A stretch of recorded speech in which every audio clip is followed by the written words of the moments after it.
போக்குவரத்து தொழிலாளர்களின் கோரிக்கைகளை நிறைவேற்றாததை கண்டித்து போக்குவரத்து செயலாளரிடம் வேலை நிறுத்த நோட்டீஸ் வழங்கிய பின்னர் அண்ணா தொழிற்சங்க பேரவை செயலாளர் கமலக்கண்ணன் செய்தியாளர்களை சந்தித்து வருகிறார். அதன் நேரலையை தற்போது பார்க்கலாம். தமிழ் மாநில காங்கிரசினுடைய தொழிற்சங்கம், பாரதிய ஜனதா பிஎம்எஸ் தொழிற்சங்கம் மற்றும் மனித உரிமைகள் தமிழ்நாடு மனித உரிமைகள் கழகத்தினுடைய தொழிற்சங்கம் மற்றும் நாம் தமிழர் தொழிற்சங்கம், திருவிக்கா தொழிற்சங்கம், அதே போல புரட்சி பாரதம் இன்னைக்கு அவங்களுக்கு மீட்டிங் இருந்து அவங்களும் வந்து புரட்சி பாரதம் வந்திருக்காரு.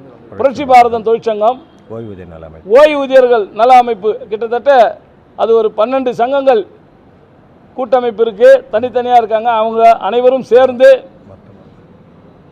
கடந்த 17ஆம் தேதி பாம்க்ரோ ஹோட்டலிலே கலந்து பேசி எங்களுடைய பல்வேறு கோரிக்கைகளை வலியுறுத்தி அரசுக்கு போக்குவரத்து தொழிலாளர்களின் நன்மையை கருதி வேலை நிறுத்தம் நோட்டீஸ் கொடுப்பது என்று தீர்மானிக்கப்பட்டு இன்றைய தினம் எங்களுடைய இந்த கூட்டமைப்பில் இருக்கக்கூடிய சங்கங்களை அழைத்து கொண்டு வந்து நம்மளுடைய போக்குவரத்து செயலாளர் திரு பனிந்தர் ரெட்டி ஐயா அவர்களை சந்தித்து எங்களுடைய கூட்டமைப்பின் சார்பாக வேலை நிறுத்தத்துக்கான நோட்டீஸை வழங்கியுள்ளோம். எங்களுடைய அனைவருடைய ஒருமித்த கருத்தோடு வருகிற 4/1/2024 முதல் 6 வாரத்துக்குள் எங்களுடைய தொழிலாளர் நலனுக்காக ஒட்டுமொத்த தமிழகத்தில் இருக்கக்கூடிய 1,22,000 ஓட்டுநர் நடத்துனருக்காகவும் ஓய்வு பெற்ற 90,000 தொழிலாளர்களுக்காகவும் எங்களுடைய கூட்டமைப்பு கலந்து பேசி இந்த வேலை நிறுத்தத்தை நடத்துவது என்று தீர்மானிக்கப்பட்டு இன்றைக்கு வேலை நிறுத்த நோட்டீஸ் வழங்கி இருக்கிறோம் என்பதை தெரிவித்துக் கொள்கின்றோம். அதாவது வந்துங்கய்யா, கடந்த காலத்தில் 3 ஆண்டுகளாக இருந்த சம்பள பேச்சுவார்த்தை, ஊதிய உயர்வு பேச்சுவார்த்தையை 4 ஆண்டுகளாக மாற்றினார்கள்.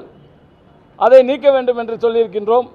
அந்த பிரகாரமே எடுத்துக்கிட்டாலே இன்னைக்கு வந்து 1 வருடம் 3 மாதம் ஆகிவிட்டது. சம்பள பேச்சுவார்த்தை துவக்கவில்லை. ஓய்வு பெற்றவர்களுக்கு அளிக்க வேண்டிய பணப்பயன்கள் கிட்டத்தட்ட இப்போ பார்த்தீங்கன்னா உங்களுக்கே தெரியும், 1/12/2022 31/3/2023 வரை 4 மாதத்தில் மரணம் அடைந்தவர்களுக்கு மட்டுமே அவருடைய ஓய்வூதிய பலன் கிடைச்சிருக்குது. அப்படியானா ஓய்வு பெற்ற தொழிலாளர் உயிரோடு இருக்கும்போது அவங்களுடைய பணப்பயனில் அனுபவிக்க முடியாத ஒரு சூழ்நிலை இருக்கிறது. ஆகவே ஓய்வு பெற்றவர்களுக்கு அவருடைய பணப்பயனை வழங்க வேண்டும் என்று கேட்டிருக்கின்றோம். டிஏ நிலுவைத் தொகை கிட்டத்தட்ட 96 மாதம் நிலுவையில் இருக்குது. தொழிலாளர்கள் ரொம்ப சிரமப்படுறாங்க. ஓய்வு பெற்றவர்கள் அவர்களுக்கு உடனடியாக டிஏ நிலுவைத் தொகையை வழங்க வேண்டும் என்று கேட்டிருக்கின்றோம். நீதிமன்றமே இதற்கு உத்தரவிட்டிருக்கிறது. அதையும் அரசு வந்து இன்னும் செவிசாய்க்கவில்லை. அரசு ஊழியராக்க வேண்டும். அதாவது வந்து கிட்டத்தட்ட 50,000 கோடி ரூபாய் இன்றைக்கு இந்த துறை நஷ்டத்தில் இருக்குது. மிகப்பெரிய பொதுத்துறை நிறுவனம் இந்தியாவிலேயே.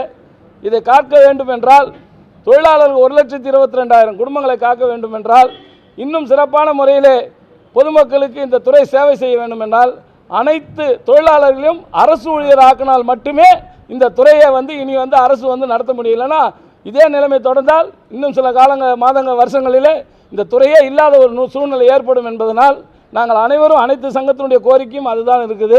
அதை கலந்து பேசி இந்த பொதுத்துறையை அரசு ஊழியர்களாக மாற்றிவிட்டால் பட்ஜெட்டில் அவங்களுக்கு சம்பளம் வந்துடும், ஓய்வூதியம் கிடைக்கும், எல்லாம் வந்து சிறப்பான முறையில் செயல்படுத்த முடியும் என்பதனால் அதை வலியுறுத்தி இந்த வேலை நிறுத்தத்துக்கு நாங்கள் நோட்டீஸ் கொடுத்துருக்கோம். சொல்லுங்கள் சார். இல்லைங்க, இது வரைக்கும் இன்னைக்கு தான் வந்து கொடுத்துருக்கோம். இனிமேல் அரசாங்கம் என்ன சொல்கிறாங்கன்னு தெரியல. இந்த நிமிஷம் வரல எங்களுக்கு எதாவது அழைப்பு இல்லாதனால தான் இன்றைக்கி நாங்கள் வேலை நிறுத்தத்தை நோக்கி பயணிக்கிறோம். சரி, அதான் அந்த வந்து 100 நாளில் நாங்கள் ஆட்சிக்கு வந்தால் பழைய ஓய்வூதிய திட்டம் கொடுப்போம், நிலுவையில் உள்ள அகவிலைப்படியை கொடுப்போம்னு சொன்ன அரசு இன்றைக்கு 30 மாதம் 31 மாதம் ஆகி இன்னும் வழங்காததுனால மக்கள் ரொம்பவும் தொழிலாளர்கள் பாதிக்கப்பட்டிருக்கிறதுனால இந்த வேலை நிறுத்தத்தை நாங்கள் முன்னெடுக்கிறதுன்னு சொல்லி இந்த நேரத்தில் அனைவரும் ஒன்று கூடி பேசி முடிவெடுத்திருக்கிறோம் என்பதை தெரிவித்துக் கொள்கிறோம். நன்றி.